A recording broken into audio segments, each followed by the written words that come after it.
orange juice aerobics. And here we are today, back at it again in Baltimore, Maryland. And today, I guess before I start my little jumping routine, I just want to talk about rest. This week, or last week, I ran 12 miles, mostly 400s and miles. I do mostly the mile and 400 sprints. And then I threw some 200s in there last week. But last week I started doing a lot of 3-mile exercises, where I usually do 2-mile exercises. And I did, 3 or 4 more miles than I usually do. But then this week, after running more last week, I was like really tired. So obviously from increasing my training, I'm trying to run a 105 400 meter. I ran 108 like 3 weeks ago. And then Monday I ran 109. So I'm still right there at like 109, 110. But so now I've either, basically I write down like my sugar intake and how much I run every day. So now I've basically got to make a decision though, like, am I going to train more to cut more time off that? Or am I going to diet more? Or like, what sacrifices am I going to make to cut these last 5 seconds? And I think I'm just going to run more and lift more and try to get my legs stronger. And then hopefully over time, that'll maybe give me a second or two also. But basically, I'm trying to up my mileage. But in doing that, it's also making me more sore right now because I'm just now upping my mileage. So every time you change your workout, you need to be aware that like your body takes time to adjust, I guess is my point. So like Tuesday, I had run 8 days in a row, and I ran almost my PR again in the 400. I ran a 109. But after that on Tuesday and after a 3.5 mile workout, I needed to rest. So like Wednesday and Thursday, I just laid in bed and watched like Die Hard all day. So long story short, like you have to work harder and you have to make more sacrifices. But you can't do it overnight either. Like I had 1 good week of training. This week, I'm probably only going to run 7 or 8 miles. And then next week, I'm going to try to do 10 or 15 again. And then hopefully over time, I'll get to where I'm doing 15 every week. But like, it didn't happen like that. Like I ran 12 miles last week, and this week I had to almost go back to basics where I was running just 1 mile at a time, because you have to make it enjoyable too. It can't just be an everyday masochistic hobby. Like running is painful. Like, so like this week I went back to like 1 mile workouts and like just like jogging and like things like that, because it's, especially like middle distance, it's very like hard on your heart too, and it's like it's difficult on your body. So sometimes you gotta just acknowledge that it's difficult and then just, I guess, make it like take more time, I guess is my point. So I'm not in a huge hurry to reach my goal, I guess is my point. But at the same time, I'm increasing my workload. But at the same time, I'm not increasing my workload overnight. And then today, I'm going to do 600s. And then this week, I might start doing all 600s and 200s just to try to like really specialize in the 400 and reach that goal of 105, just so I can hit that goal. I'm going to do a lot of 600s this week. But it sucks because I can't time my 600s because I use my phone. So, and the 600 is an uneven distance. But I'm going to start doing 600s and 200s a lot more. And then once I reach that goal of 105 in the 400, whenever that happens, I might set another goal like 5:15 in the mile, or 22 in the 5K. I ran a 5K this week though, for old time's sake, and I ran a 27:30, which is bad. I think my first 5K when I was in 9th grade, granted I weighed 115 pounds, but my first 5K I ran 24 minutes when I was like 15. So I ran 3 minutes slower than my first ever 5K. But I'm way faster now. So my sprinting has increased from like 15 miles an hour to like 17 or 18 miles an hour. But some of my distance running has actually gotten worse. Like over 2 miles, I struggle more now. I think that's from not playing basketball as much too, though. Because when you hoop, you'll play for 2-3 hours. Whereas when I'm just running, I usually only run for a half hour, 45 minutes.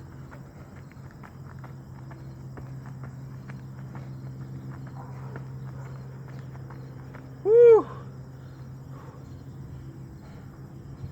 So yeah, everything's a product of, you know, how active you are though too. Just call it 8. Whew.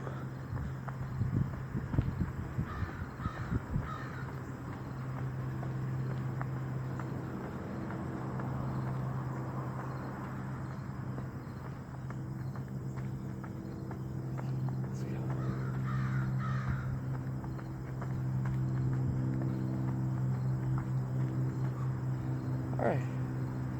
Whew. So today I'm going to do 6 600s and then 6 200s. And then hopefully I'll PR in the 400 again. But I'm going to try to run 12 miles again this week. So I did 12 miles last week. I'm going to do like 8 miles this week. And then next week I'll try to do 12 again. And hopefully I'll PR. Hopefully I'll hit 105, 106. And I'll hit that 105 400 meter. 400 meter is really a test of strength though. I mean, the 400 meter not only tests your sprinting and your endurance, but it also tests how strong you are just physically. It's a good event.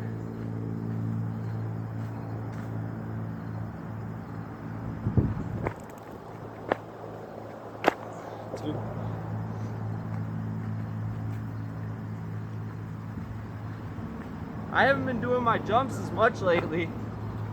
But even once, twice a week, just as long as I keep doing them, you know, your jump it's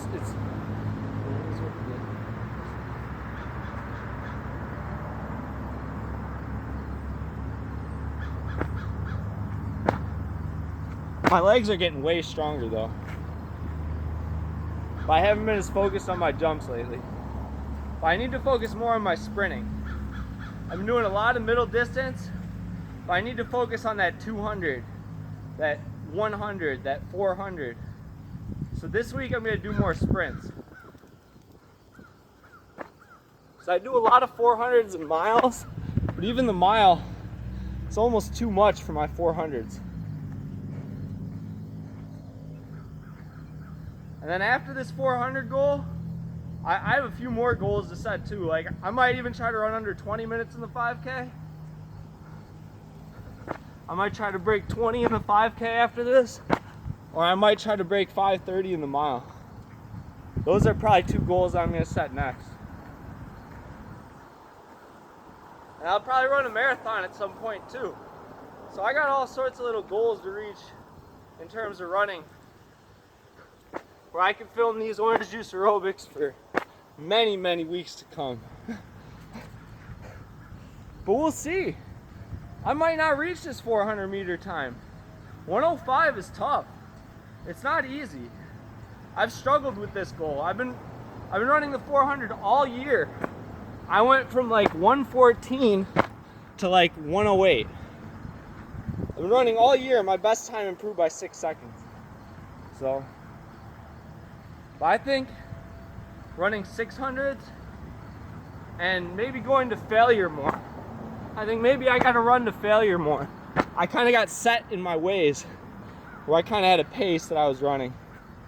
I think if I push myself to failure more and just accept maybe failing on the final 100 meters more in training, and then combine with running 600s and 200s, I should reach my goal of 105 sometime in the next couple weeks, hopefully.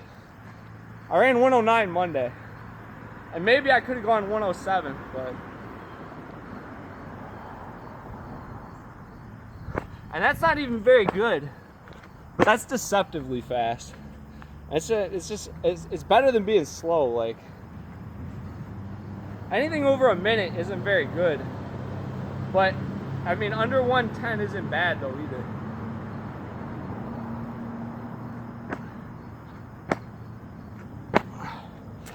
All right.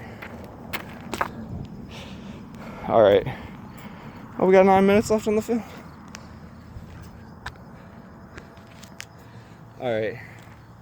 I've been really focusing on my hamstrings. Another reason I'm not very good at jumping is because my hamstrings are weak, my thighs. My calves are really strong from running all the time, but my hamstrings are kind of weak. So this one specifically, and I think a lot of people have this problem, this exercise specifically I think is pretty important for my sprinting.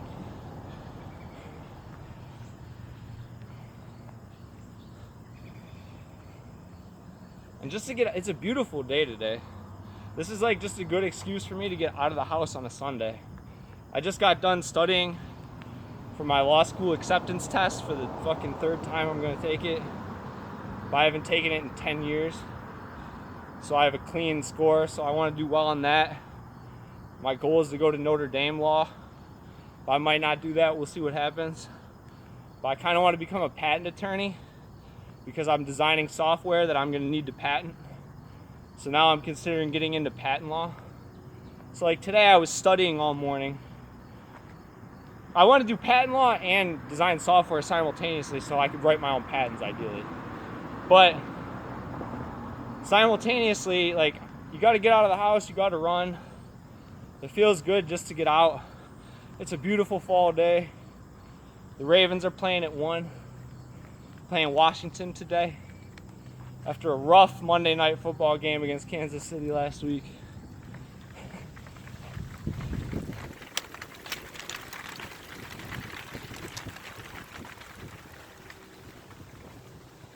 17, 18, 19, 20. Woo! I'm getting stronger at that too. I can feel my legs getting stronger.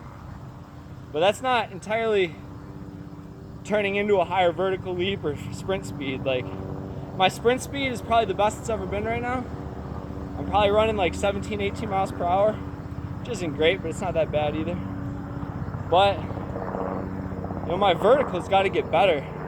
I've been keeping track of my sugar intake, and just by writing down how much sugar I eat, I've been actually losing some weight though. So just by writing down how much sugar I eat, that's actually helped me a little bit, and that's going to improve my speed too. So for the last 2 or 3 weeks, I started writing down all the chocolate specifically that I eat and candy bars, and that should help me cut a second or two off my time too. But as far as diet, like, I just try not to eat fast food, and then I do a lot of like stir fries. I mean, it's not really rocket science. I mean, I try not to use butter, but I eat cookies a lot. You're supposed to eat some sugar. I actually believe in staying 5 pounds overweight. That way you always have the nutrients ready when you work out, where your body's not having to replenish itself. I don't like going to bed hungry and all that. So I actually believe that 5 pounds overweight is naturally how you should be. But that's my opinion. I think it's really easy to lose 5-10 pounds in terms of, like, all you really have to do is go for like a 5-mile run, you're gonna lose 5 pounds. So I'm of the belief, diet-wise, that you really just want to limit your sugar. And then even some sugar is healthy.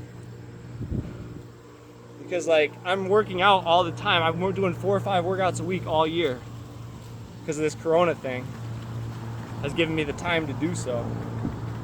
But from all that working out, you need more sugar. So some sugar is good, and especially fruit, obviously. But, you know, just limiting the sugar is really all I try to do diet-wise. And even that, I think some sugar is good. So I try not to really even focus on diet that much. So much as just writing down what I eat. You know, so I don't eat like a whole pizza or something. Which can happen too.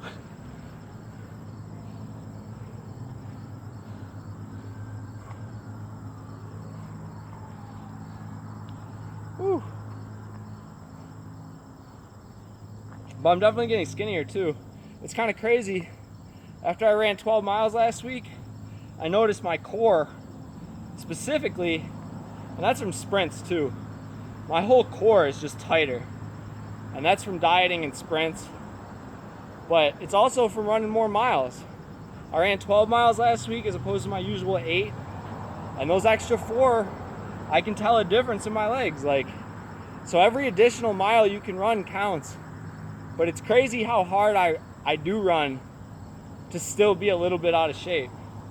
So I'm running a lot, it feels like, but I even need to do a little bit more in terms of being like a good athlete.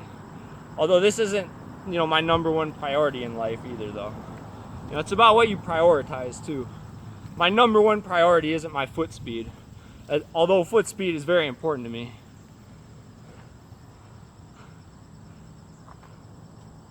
You know, I dedicate a lot of time to my foot speed, but it's not the number one thing in my life either. So it's about how hard can you work too, while recognizing, like, you know, it's just one aspect of your life also. You know, you can internalize it and say, oh, I'm a runner, but I mean, it's just one part of your life. You know, and everyone's going to take things to different levels. But I think doing the aerobics, training my legs, running sprints and endurance, you know, I'm just going to set goals and go from there. This 105 400 meters is a great goal though. 400 meters is a great event. I think doing 600s this week, I'll reach my goal. I think that's going to get me over the plateau. But we'll see. You know, we'll see how changing my workouts changes my time. Because now I'm pretty much in a set rhythm where I'm going to run 108, 109, 110 if I just run 8-9 miles a week and keep track of my sugar. So now it's, what am I going to change to run 106? What am I going to change to run 105? What am I going to change to run 104? And you have to be honest with yourself. Like, am I going to make another sacrifice this week or skip dinner to try to break that time? And it matters. How much does it matter to you? Like, I'm going to try to reach this goal, but I might not even reach it too.